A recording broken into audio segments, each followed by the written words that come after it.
Sometimes an anime really poops the bed. And just when everything was starting to look up. Welcome to WatchMojo.com, and today we're counting down our picks for another top 10 moments that ruined an anime. 何ができなかったじゃない。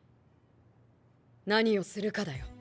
Before we begin, we publish new videos every day, so be sure to subscribe for more great content. For this list, we're looking at an additional set of moments that, for one reason or another, lowered the quality of the overall anime, or at worst, completely derailed it. As such, be aware that there might be some major spoilers on the way. Also, if you didn't see an entry that you think should have made the cut, then be sure to check out our original top 10 list on this topic. Number 10, the animation, Berserk 2016.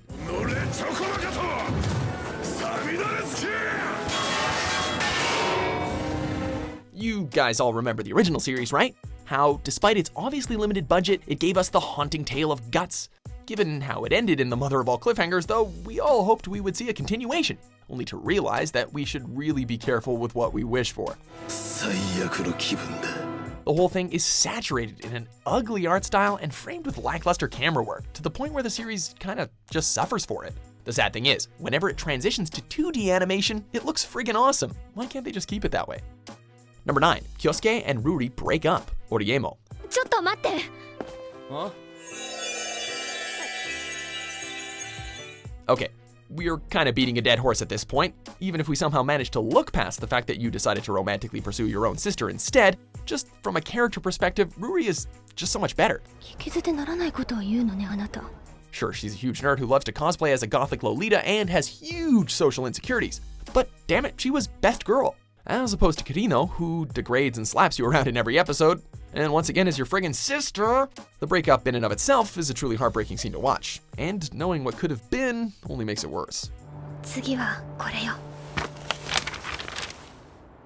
Number 8, it's the Digimon Emperor, not Digimon Adventure Tri. While giving old school fans of the anime everything they could want from a reunion with the original Digidestined, there are also a few surprises along the way that more than warranted excitement. One of them happened to be the arrival of a figure who looked almost identical to Digimon Adventure 2's former antagonist, the Digimon Emperor. Wait, does that mean we're getting cameos from the rest of O2's Digidestined?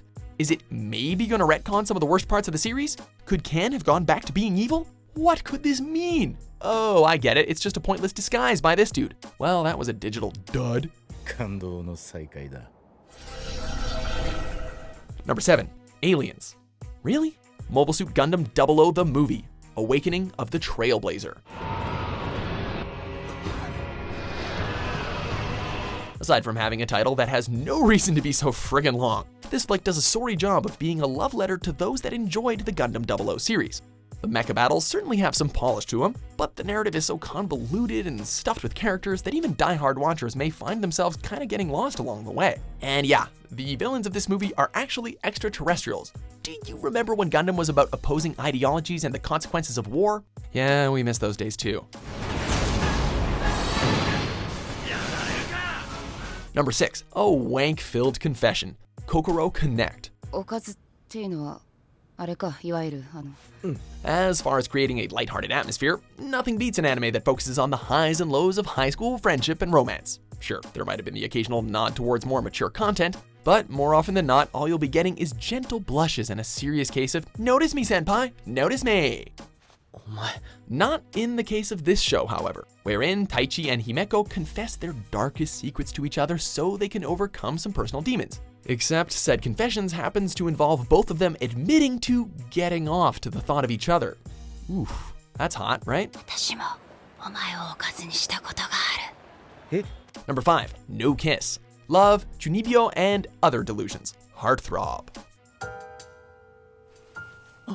After 2 seasons of waiting, 2 seasons of build-up, and 2 seasons of being on the edge to see this adorable couple finally lock lips, you go and pull a stunt like that? While having to overcome all manner of social awkwardness, namely Rika's inability to separate the real world from her fantasies, she and Yuta manage to nonetheless proclaim their love for each other. However, her frailty and introverted nature prevents her from entering the kissing stage of the relationship, at least for most of the series. Then comes this 6th episode, and it looks like they're finally about to take that next step until it's interrupted, and everyone's time was wasted as a result. 先生、ちょっと来てください。 Number 4, from grim to goofy, Mobile Suit Gundam ZZ. Mobile Suit Gundam ZZ may have reached or surpassed the pinnacle of the original. And then the threequel came along, where it became very clear that it was going to take a much lighter approach. When you're coming off of the back of two very somber shows that focus on the deaths of thousands, then you're suddenly focusing on the goofy antics of some junker kids, that kinda kills the mood, bro. Granted, if you get past the first batch of episodes, it gets pretty dark again, but this introduction just kinda left a bad taste in everyone's mouth. Number 3, where in the is Kogami? Psycho-Pass 2.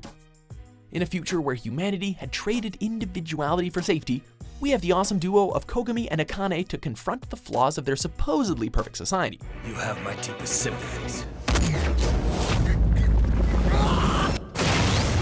Not to mention blow up a hell of a lot of limbs when they're at it, right? Needless to say that after the first series, we were eager to see what was on the horizon. Okay, so it looks like Akane is back and... Wait, where's Kogami? Are you saying that he literally just hopped on a boat and left? I mean, come on, don't get us wrong. Akane is alright, but one of the best parts of the show was how these two worked off of each other, and now that's gone. ここは私が対処します。